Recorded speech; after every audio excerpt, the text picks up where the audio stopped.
questions are, how did the United States reassure the Philippines that the U.S. is genuinely committed to countering an increasingly assertive China in the region?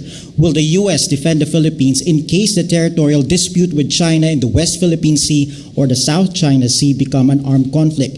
And how do you think will China react to the enhanced defense cooperation agreement? China has so far refused to participate in arbitration proceedings. And what are you going to do with this that is consistent with your position to have the territorial disputes resolved in arbitration? Thank you.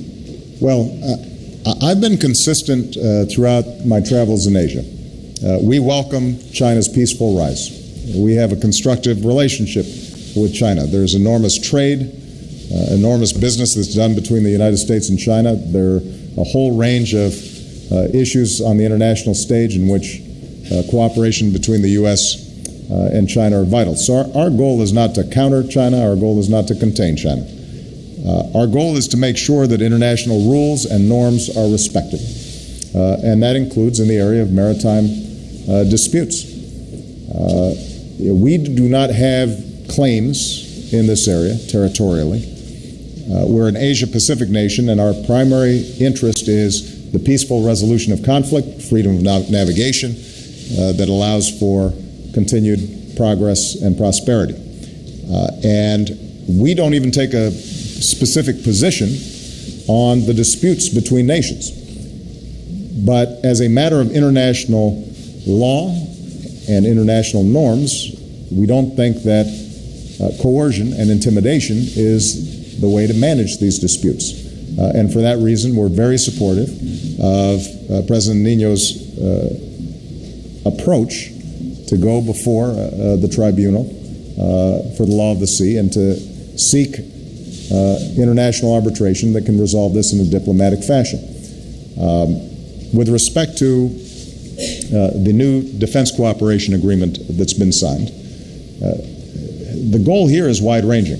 We've had decades of alliance with the Philippines, but obviously in the 21st century we have to continue to update that. And the goal for this agreement is to build Philippine capacity to engage in training, to engage in coordination, not simply to deal with issues of maritime security, but also to enhance our capabilities so that if there's a natural disaster that takes place, we're able to potentially respond more quickly. If there are additional threats that may arise, that we are able to work in a cooperative fashion. This is consistent with, for example, the agreement that we have with Australia in Darwin. Obviously, we've had a long-standing alliance with Australia, but we also recognize that as circumstances change, as capacities change, we have to update that alliance to meet new needs and new challenges. And so I think this is going to be a terrific opportunity for us to work with the Philippines to make sure that our navies, our Air Force are coordinated, to make sure that there's information sharing, to allow us to respond to new threats, and to work with other countries, ASEAN countries, Australia, Japan. My hope is that at some point we're going to be able to work cooperatively with China as well. Because our goal here is simply to make sure that everybody is operating in a peaceful, responsible fashion. When that happens, that allows countries to focus on what's most important to people day to day, and that is prosperity, growth, jobs. Those are the things that we as leaders should be focused on, need to be focused on.